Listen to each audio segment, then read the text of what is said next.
এই ছেলেমেয়েরা কিছু লোকজনকে নিয়ে এই ভৌতিক রেডিও স্টেশনে বেড়াতে আসে। আর তারপর থেকেই তাদের জীবন সংকটে পড়ে। এই রেডিও স্টেশনে যে পা দেয় সে আর জ্যান্ত বাঁচে না। আর তেমনটাই হতে থাকে।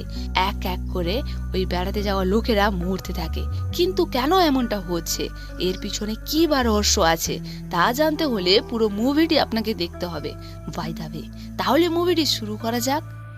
মুভির সিন শুরু হয় 1989 সালের এক রেডিও স্টেশনকে দিয়ে। এখানে কয়েকজন কাজ করছিল। প্রবল বৃষ্টি হওয়ার কারণে রেডিও স্টেশনের কারেন্ট চলে যায়। তারা তৎক্ষণাৎ মোমবাতি জ্বালিয়ে আবারও তাদের কাজে বসবে। আর তখনই এই স্টেশনের এক রুম থেকে কার যেন কান্না ভেসে আসতে থাকে। এরা একসঙ্গে সবাই মিলে কি এমন কাঁদছে তা দেখতে গেলে তারা খুব খারাপভাবে মারা যায়। আর এরপর থেকে এই রেডিও স্টেশন পুরোপুরিভাবে বন্ধ হয়ে যায়। এই রেডিও স্টেশনের আশেপাশে যাওয়ার কেউ সাহসও করতো না, কারণ যারা এই রেডিও স্টেশনে যেত তারা ওই রেডিও স্টেশনের আত্মার হাত থেকে বেঁচে ফিরত না। এরপর সিন কয়েক বছর পরে আসে। এই মুভির হিরো রাঘবকে দেখতে পাই। রাঘব ক্রুদ্ধ হনুমানের হাত থেকে পুরো মেলাবাসীদের সহ ওই হনুমানের বাচ্চাকে বাঁচায়। তাই ক্রুদ্ধ হনুমানটি তার বাচ্চাকে পেয়ে সে এখান থেকে শান্ত হয়ে চলে যায়। আর সবাইকে এভাবে বাঁচানোর জন্য এই মন্দিরের ব্রাহ্মণ খুশি হয়ে সমস্ত অশুভ শক্তির প্রতি লড়াই করার জন্য রাঘবকে একটি রক্ষা কবচ দেয়। রাঘব, ম্যাথিলি আর এ হলো রাঘবের বন্ধু প্রভাস। এরা সবাই মিলে টুরিস্টদেরকে বোকা বানিয়ে তাদের ভৌতিক কিছু জায়গায় নিয়ে গিয়ে সত্যিই ভূত আছে এমনটা তাদের বিশ্বাস করিয়ে সমস্ত টুরিস্টদেরকে নিয়ে ভণ্ড ভূত দেখানোর খেলা খেলতো এরা। এই লোকটির নাম হলো বিহারি। সে কিছুতেই বিশ্বাস করতো না যে ভূত বলতে কিছু আছে। সে ভালো করে বুঝতে পারে যে এরা তাদের সবাইকে মুরগি বানাচ্ছে। তাই এরপরে যখন এমনই একটি ভৌতিক ট্যুরের জন্য এরা কিছু লোকজনকে নিয়ে বের হবে, আর তখনই ওই বিহারি তাদের সঙ্গে যাবে বলে। আর সবার সামনে বলে এরা নাকি তাদের সবাইকে বোকা বানাচ্ছে। সে যতক্ষণ না আসল ভূত দেখতে পাচ্ছে সে ততক্ষণ তাদের পিছন ছাড়বে না। সেই মতন এই অফিসের মালিক ঘোস্ট ওয়াকিং ট্যুরের সব থেকে ভয়ঙ্কর ভৌতিক কিছু জায়গার নাম এখানে টোকেন হিসেবে আছে। এদের মধ্য থেকে একজনকে তা বেছে নিতে বলে। তখনই বিহারি বলে সে টোকেন বার করবে। সেই মতন বিহারি এক টোকেন চুজ করে। সেই ভৌতিক জায়গার নাম হলো সুরভারম মায়া, সেই ভয়ঙ্কর ভৌতিক রেডিও স্টেশন। রাঘব, মিথিলি আর বিভাস মিলে এদের সবাইকে নিয়ে ওই জায়গায় চলে আসে। এরা এক এক করে ভিতরে প্রবেশ করে। তখন রাঘব আবারও তাদের ভয় দেখানোর জন্য এই বাড়ির আসল গল্প হিসেবে নকল গল্প শোনাতে শুরু করে। আর রাঘব বলে এই সুরভার মায়াতে সুরভা আর মায়া নামক দুই যমজ বোন ছিল। একজনের বয়স হলো 30 আর একজনের বয়স হলো 31। এ কথা শুনে বিহারি বলে এটা কি করে হয়, দুই বোন যমজ ছিল তাই তাদের বয়সও সেম হবে। তখন রাঘব মনে মনে ভাবে এ মনে হয় 2 টাকা ইনকাম করতে দেবে না। এরপর রাঘব আবারও কথা ঘুরিয়ে বলে দুজন একসঙ্গে না জন্মালেও দেখতে একদম সেম ছিল।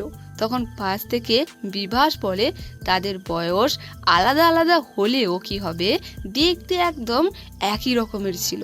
এইভাবে এই বাড়ির ঘটনা সবাইকে শোনাতে থাকে, কিন্তু বিহারি এদেরকে কিছুতেই বিশ্বাস করে না। আর বলে কোনো বাচ্চাকে ঘুম পাড়ানোর আগে এই গল্পগুলো শোনাবে, আমাদের নয়। তখন এরা বলে তখন থেকে কি আমরা মন গড়া গল্প শোনাচ্ছি নাকি? বিহারি বলে মেনে নিচ্ছি তোমরা সত্যি কথা বলছো, তাহলে বলো ভূত কোথায়? আলমারিতে, রেকর্ডিং রুমে নাকি এই বাক্সে? কোথায় বলো? এরা এদের এমন প্রশ্নের হাত থেকে বাঁচতে মিথিলি বলে ভূত এই বাড়ির রেডিওর ভিতরে আছে। তখন তারা বলে তাহলে তোমরা রেডিওটাকে অন করো। রাঘব বলে এই রেডিও কয়েক বছরের পুরনো রেডিও, তাই এত সহজে অন হবে না। কিন্তু এরা অনেক জোর করলে মিথিলি আর রাঘব রেডিওটিকে অন করার চেষ্টা করে, কিন্তু রেডিওটি অনেক দিনের পুরনো হওয়ার কারণে রেডিওটি চলে না। এরা রেডিওটি অন করার চেষ্টা ছেড়ে দিয়ে এখান থেকে চলে যাবে। আর তখনই ওই রেডিওটি একাই অন হয়। আর ওই রেডিও থেকে এক লোকের অদ্ভুত আওয়াজ ভেসে আসতে থাকে। ওই রেডিও স্টেশনটি পুরোপুরিভাবে লণ্ডভণ্ড হতে শুরু করে। রাঘব মিথিলিকে বলে তাড়াতাড়ি সবাইকে নিয়ে বাইরে যেতে। মিথিলিও তাই করে। এদিকে এমন আশ্চর্য ঘটনা কেমনভাবে ঘটলো তা জানার চেষ্টা করে রাঘব, কারণ সেই ঘটনাগুলো অর্থাৎ ভয় দেখানোর কোনো কাজ সে শুরুই করেনি। তখনই মিথিলি বাইরের দিক থেকে রাঘব বলে চিৎকার করে ওঠে। রাঘব তড়িঘড়ি করে বাইরে আসতেই সে অবাক হয়ে যায়। তাদের গাড়িটা পুরোপুরিভাবে দাউ দাউ করে জ্বলছে, আর ওই রেডিও স্টেশন থেকে এক ভয়ঙ্কর আওয়াজ এদের বলছে, এখন থেকে তোমাদের জীবন মরণের লড়াই শুরু হলো, তোমরা কেউই বাঁচবে না। এর পরের দিন এরা ওই জ্বলন্ত গাড়িটিকে নিয়ে রিপেয়ারিং করাতে দোকানে আসে। ওখানে যা কিছু হয়েছে তা নিয়ে এরা বেশ চিন্তিত হয়ে আছে। মিথিলি বলে, সত্যি কি সুরভারম মায়াতে ভূত আছে? আর এই কথাটি পাশে থাকা চা দোকানের গ্যারেজের একটি ছেলে শুনে ফেলে। সে তৎক্ষণাৎ ছুটে এসে বলে, তোমরা সুরভারম মায়াতে গিয়েছিলে? ওখানে কি করতে গিয়েছিলে? তাড়াতাড়ি যাও, নিজেদের নজর ছাড়াও। যেসব জামা প্যান্ট পরে ওখানে গিয়েছিলে সেগুলো সব পুড়িয়ে ফেলো, না হলে তোমরা আর বাঁচবে না। রাঘব এই বাচ্চাটির কথায় তেমন একটা কান দেয় না। আর সেই রাতেই ওই রেডিও স্টেশনে যাওয়া দুই লোক, মুরুগেশ আর আত্রিয়া, খুব খারাপভাবে মারা যায়। সকাল হয়। ওই বিহারি ভয়ে ভয়ে রাঘবকে ফোন করে জানায় তাদের সঙ্গে যাওয়া মুরুগেশ আর আত্রিয়াকে কে যেন মেরে ফেলেছে, আর এটা কোনো মানুষের কাজ নয়। এদিকে রাঘবের সঙ্গে পাশের বাড়ির এক ছোট মেয়েও তার সঙ্গে ওইখানে গিয়েছিল। সে ওইখান থেকে একটি ছোট বাঁশ গড়িয়ে আনে। অন্যদিকে রাঘব এটা সত্যি কিনা জানতে সে ওই জায়গায় চলে আসে, আর সেখানে এসে যা দেখে তা ভাবার মতন বিষয় ছিল। ওই রেডিও স্টেশনের আত্মাটি যাদেরকে মারতো তাদের রক্ত দিয়ে স্বস্তিক চিহ্ন এঁকে যেত। রাঘব ওই রেডিও স্টেশনে আবারও আসে। সেইখানে একটি খবর কাগজ সহ একটি লাইট পায়। রাঘব এই খবর কাগজের টুকরো ধরে সংরক্ষিত 1989 সালের সেই খবর কাগজ পড়ে রাঘব বুঝতে পারে যে এর আগেও কিছু লোক, অর্থাৎ ওই রেডিও স্টেশন যারা খুলেছিল তারাও এমনইভাবে মারা গিয়েছিল। ওই রেডিও স্টেশনের কিছু সূত্র এক এক করে গুটিয়ে রাঘবের কিছু বুঝে ওঠার আগেই এবার তার বাড়ির পুরনো এক খারাপ রেডিও চলতে শুরু করে। আর ওই রেডিওর মধ্য থেকে এক আওয়াজ তাদের বলতে শুরু করে এরপরে কে মারা যাবে। এ পর্যন্ত কি তার নামও বলে দেয় আত্মাটি। নামটি একটু অদ্ভুত, তাই ছোট করে বললাম, ভীরভারদা। রাঘবের বুঝতে আর বাকি থাকে না। সে জলদি অফিসের ফাইল থেকে তার অ্যাড্রেস পেয়ে তাকে বাঁচাতে ছুটে যায়। কিন্তু রাঘব ওই লোকটিকে বাঁচানোর আগেই ওই আত্মাটি তাকে মেরে ফেলে। রাঘব কিছুই বুঝতে পারছে না কি হচ্ছে তাদের সঙ্গে। এবার তার ওই ছোট ছেলেটির কথা মনে পড়ে যায়, যার কথা রাঘব পাত্তা মেরে উড়িয়ে দিয়েছিল। এবার রাঘব সেই ছোট্ট ছেলেটির বাড়িতে আসে, আর ওই ছেলেটির মার কাছ থেকে সব জানতে চায়। ওই জায়গায় যাওয়ার পর কেন তাদের সঙ্গে এমনটা হচ্ছে। তখন মহিলাটি বলে, প্রায় 35 বছরের আগের ঘটনা। আমি তখন ছোট ছিলাম। আমার বাবার কাছ থেকে আমি শুনেছিলাম কিছু শিক্ষিত লোকজন ওই কিষ্কিন্ধ্রপুরীতে এসে সুরভারম মায়া নামে ওই রেডিও স্টেশনটি খোলে। ভিদুবতী নামক একটি মেয়ের কণ্ঠে সেই রেডিও স্টেশনটি চলত। সত্যি তার গলার আওয়াজ অনেক সুন্দর ছিল, সবই ঠিকঠাক ছিল। কিন্তু যারা ওই রেডিও স্টেশনটি গ্রামে খুলতে এসেছিল তারা সবাই এক রাত্রে ভয়াবহভাবে রেকর্ডিং চলাকালীন তাদের মৃত্যু হয়। তাদের মরার ভয়ানক চিৎকার ওই রেডিওর মাধ্যমে সবাই শুনেছিল। তবে থেকে ওই রেডিও স্টেশনটি অভিশপ্ত হয়ে দাঁড়িয়েছে। রাত হলেই ওই স্টেশন থেকে কেউ যেন কাঁদছে আর গান গাইছে এমন আওয়াজ আসতো। এরপর গ্রামবাসীরা মিলে ওই দরজাটি তন্ত্রমন্ত্র দিয়ে পুরোপুরিভাবে বন্ধ করে দিয়েছিল। এরপর রাঘব বিধুবতীর ব্যাপারে জানতে চাইলে মহিলাটি আর কিছু বলে না। মোট 11 জন ওই রেডিও স্টেশনে গিয়েছিল। তাদের মধ্য থেকে এখনো পর্যন্ত 3 জন মারা গেছে, বাকি আছে 9 জন। রাঘব বিভাসে তোলা কিছু ভিডিও ফুটেজ দেখে বুঝতে পারে যারা প্রথম থেকে শুরু করে এক এক করে ওই দরজার ভিতরে প্রবেশ করেছিল তারাই পরপর মারা যাচ্ছে।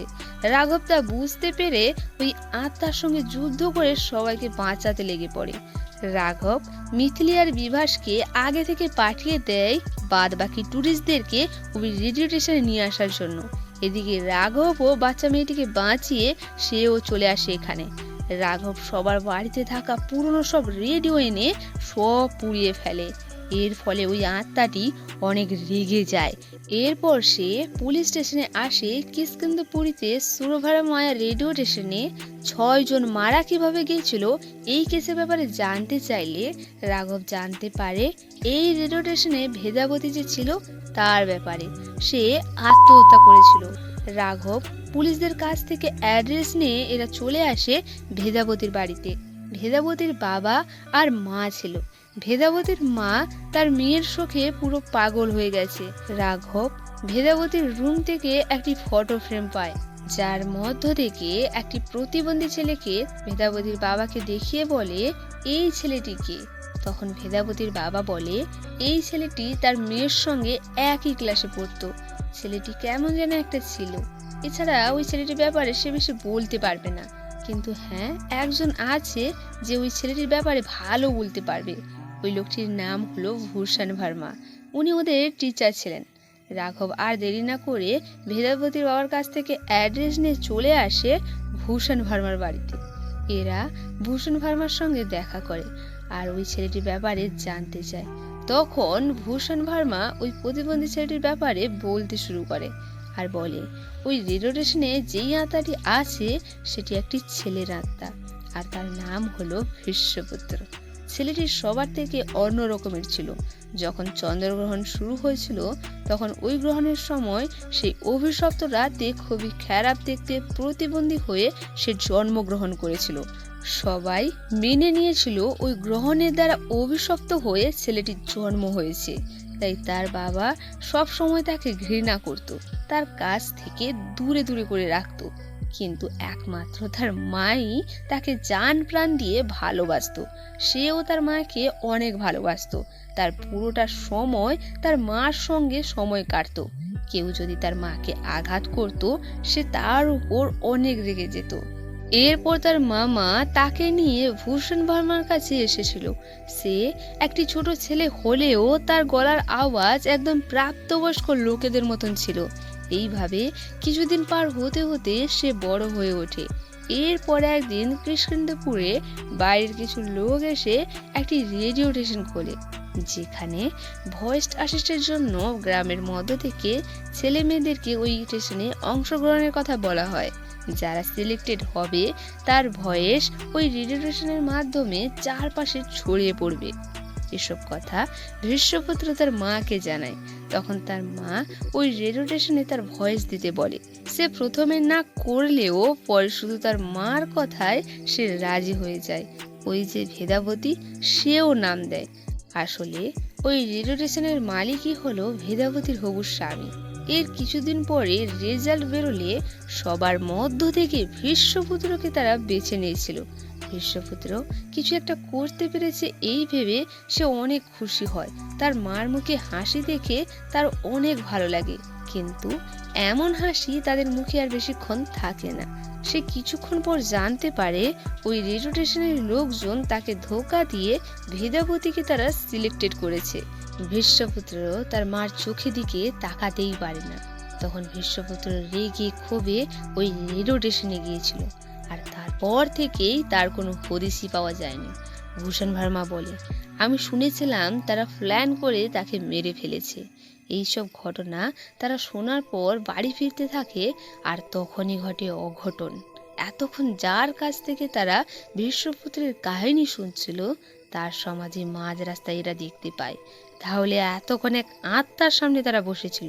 ভীষ্মপুত্র লাইটকে প্রচুর ভয় পেত, তাই রাঘব যেখানে যেত ওই লাইটটিও সে সঙ্গে করে নিয়ে যেত। কিন্তু এখানে ওই লাইটটি তাদের হাত থেকে পড়ে ভেঙে যায়, যার ফলে ওই ভীষ্মপুত্রের আত্মাটি তাদের পিছনে পড়ে যায়। এরা এখান থেকে কোনোভাবে পালিয়ে যাবে, কিন্তু ওই সময় একটি ট্রাক এসে এদেরকে ধাক্কা মেরে দেয়। সিন পরিবর্তন হয়। এ যাত্রায় সবাই বেঁচে যায়, কিন্তু মিথিলির অবস্থা একটু খারাপ হয়ে পড়েছিল। ভীষ্মপুত্র মিথিলির ওপর ভর করে, সে কিছুতেই তাকে আটকাতে পারছে না। মিথিলি যেন ভয়ঙ্কর হয়ে উঠেছে। তখন রাঘব কোনোভাবে তাকে ধরে ঘুমের এক ইঞ্জেকশন দিয়ে দেয়। রাঘব অনেক ভেঙে পড়ে, সে কি করবে ভেবে উঠে পারছে না। তখনই এইখানে একটি গ্যাস সিলিন্ডার দেখে ওই রেডিও স্টেশনে থাকা কয়েকটি গ্যাস সিলিন্ডারের কথা মনে পড়ে রাঘবের। সে আর দেরি না করে ওই সিলিন্ডারের সূত্র ধরে সেম সিলিন্ডারের ম্যানেজারের কাছে চলে আসে। তাদেরকে খুব মারতে শুরু করে, আর অবশেষে ওই ম্যানেজার রাঘবের হাত থেকে বাঁচতে আসল ঘটনা বলতে শুরু করে। এই লোকটি সুরভারমায়া রেডিও স্টেশনের মালিক ছিল। তার নাম হলো ভালি। ভালি এই ম্যানেজারের ভাই ছিল। তার ভাই অর্থাৎ ভালি তার বন্ধুদের সঙ্গে মিলে ওই রেডিও স্টেশনটি খুলেছিল। তার ভাই ভেদাবতীকে অনেক ভালোবাসত এবং তাদের বিয়েও একসময় ঠিক হয়। ওই যে ভীষ্মপুত্র, তার নাম রেডিও স্টেশন থেকে কোনো প্রকাশই করাই হয়নি, অর্থাৎ সে ভয়েস আর্টিস্ট হিসেবে পাশই করেছিল ভেদাবতী। তাই তারা তার ফটো চারপাশে টাঙিয়েছিল। আর আমরা জানতে পারি ভীষ্মপুত্রের মাথায় সমস্যা ছিল।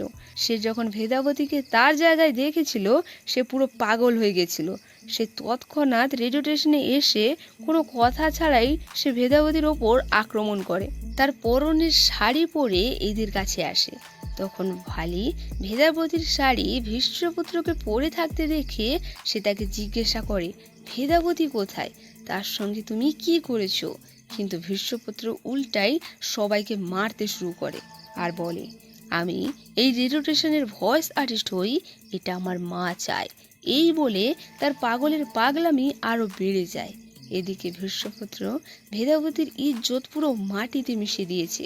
পুরো গ্রামবাসীর সামনে সে অসম্মানের লজ্জায় মুখ না দেখাতে পেরে ভেদাবতী আত্মহত্যা করে। এই খবরটা ভালির কানে এসে পৌঁছাতেই ভেদাবতীর শোকে পুরো পাগল হয়ে যায় ভালি। সে তখন ভীষ্মপুত্রকে উচিত শিক্ষা দিতে চায়। এত লোকের সামনে যেভাবে ভেদাবতীর সম্মান সে মাটিতে মিশিয়ে দিয়েছে, তার কঠিন শাস্তি তাকে দিতে চায়। তাই মালি সহ তার বন্ধুরা ভীষ্মপুত্রকে সেই রেডিও স্টেশনের একটি রুমে বন্ধ করে দেয়, আর তার সামনে একটি লাইট জ্বালিয়ে এমন এক গ্যাস ছেড়ে দেয়, যেই গ্যাস আশেপাশে থাকলে মানুষ ঘুমাতে পারে না। তেমনটাই হয়। গ্যাসের ডোজ মালি আরও বাড়াতে থাকে। প্রায় 12 ঘন্টা ওই গ্যাস সহ্য করে জাগার পর ভীষ্মপুত্র মারা যায়। এরা তার বডিকে কিষ্কিন্ধ্যাপুরের রেলওয়ে স্টেশনে সমাধি দিয়ে দেয়। এরপর ওই রাত্রেই ভীষ্মপুত্রের আত্মা মালি সহ তার বন্ধুদের মেরে দেয়। তখন রাঘব বলে, ভীষ্মপুত্র এসব কি তার মার জন্য করেছিল? তখনই মালির দাদা বলে, কে মা? তার মা তো ভীষ্মপুত্রকে জন্ম দিয়েই মারা গিয়েছিল। আর এই কথাটা শুনে আমি যেমন চমকে গেছিলাম, তেমন রাঘবের পা তলা থেকেও মাটি সরে যায়। মালির দাদা বলে, ভীষ্মপুত্রের মাথায় সমস্যা ছিল। এর ওপর সে প্রতিবন্ধী হওয়ার কারণে তার বাবা তাকে তেমন পাত্তা দিত না। সে সব সময় একা থাকতো, আশেপাশে জিনিসপত্রের সঙ্গে কথা বলতো। একদিন একটি আয়নায় তার মা তার সঙ্গে কথা বলে। প্রথমবারের মতন কেউ তার সঙ্গে কথা বলে, তাই তবে থেকে সেই আয়নাটি সে তার কাছ থেকে কাজ ছাড়া করতো না। একদিন ওই আয়নাটি তার বাবা তার হাত থেকে ফেলে দিয়েছিল, আর এর জন্য তার বাবাকে সে মেরে ফেলে। ওর জন্য অনেক লোকের সমস্যা হতো। তার জন্য আগস্তা আশ্রম থেকে কিছু লোক এসে ওই রেডিও স্টেশনটির দরজা মন্ত্রতন্ত্র দিয়ে বন্ধ করে দিয়েছিল। এরপর মালির দাদা রাঘবকে নিয়ে এই আশ্রমে পৌঁছাতেই এক গুরু রাঘবকে দেখতেই তার সমস্যা, যা কিছু তার সঙ্গে ঘটেছে তার সব এক এক করে বলতে শুরু করে। আর ভীষ্মপুত্র এতদিন রাঘবকে মারতে পারেনি, কারণ ওই যে মন্দিরে এক ব্রাহ্মণ রাঘবকে একটি রক্ষা কবচ দিয়েছিল, মনে আছে? তার জন্য সে বারবার তার হাত থেকে বেঁচে গেছে। ওই গুরু বলে, তুমি ওই রেডিও স্টেশনে গিয়ে তার মা অর্থাৎ ওই আয়নাটিকে ভেঙে ফেলেছিলে, তাই না? এখন তার চোখে তুমিই তার মাকে মেরে ফেলেছো। এখন এত সহজে ও তোমার পিছন ছাড়বে না। কিন্তু হ্যাঁ, ওর বিশেষ শক্তিপূর্ণ স্মৃতি যদি তুমি খুঁজে নষ্ট করে ফেলতে পারো, তাহলে তুমি ওর হাত থেকে বাঁচতে পারবে। ওই গুরু আরও বলে, আজকের মধ্যেই তোমাকে এই কাজটা কমপ্লিট করতে হবে। এরপরে দাসী আনা শুরু হয়ে গেলে ওকে কেউ আটকাতে পারবে না।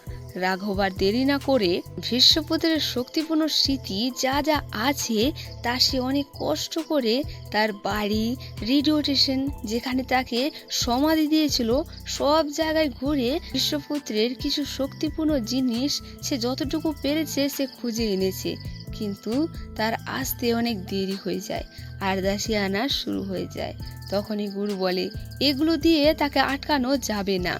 আর এদিকে দাসী আনা শুরু হয়ে যাওয়ার কারণে ভীষ্মপুত্রের আত্মা আরো শক্তিশালী হয়ে যায়। তাকে যখন আটকানো অনেক মুশকিল হয়ে দাঁড়িয়েছিল, তখন রাঘব তার হাতের ওই রক্ষা কবচটি খুলে সে মিথিলিকে পরিয়ে দেয়। ফলে আত্মাটি মিথিলিকে ছেড়ে রাঘবের ওপর ভর করে এবং তাকে এক আজব দেশে নিয়ে যায়। মিথিলির শরীরে রক্ষা কবচ থাকার কারণে সে গিয়ে রাঘবকে ধরলে এতে রাঘব অনেক শক্তি পায়। আর সে ভীষ্মপুত্রের সঙ্গে লড়াই করতে করতে সে দেখতে পায় তার গলায় এক মাদুলি। আর এটাই হলো সেই শক্তিপূর্ণ স্মৃতি যার মাধ্যমে ভীষ্মপুত্রকে আটকানো সম্ভব। রাঘব মিথিলিকে ওই তাবিজটি রেডিও স্টেশনের এক ড্রয়ারের কাছে আছে তা গিয়ে তাকে নিয়ে আসতে বলে। মিথিলিও তাই করে। আর ওই গুরু ওই তাবিজটি পেয়ে তন্ত্রমন্ত্র দ্বারা ভীষ্মপুত্রের আত্মাটিকে শেষমেশ নষ্ট করে ফেলে। কিন্তু প্রশ্ন হলো যে ভীষ্মপুত্রের মা তো মারা গিয়েছিল, তারপরেও ভীষ্মপুত্র তাকে কিভাবে আয়নায় দেখতে পেত? আসলে রাক্ষসটি কে ছিল, ছেলে না তার মা? আর এমন প্রশ্ন আমাদের সামনে রেখে গিয়ে এই মুভিটি এখানেই শেষ হয়ে যায়। মুভিটি ভালো লাগলে আমার পাশে থাকতে চ্যানেলটিকে সাবস্ক্রাইব করতে ভুলবেন না। দেখা হবে অন্য কোনো এক ভিডিওতে। ততক্ষণ আপনারা ভালো থাকবেন।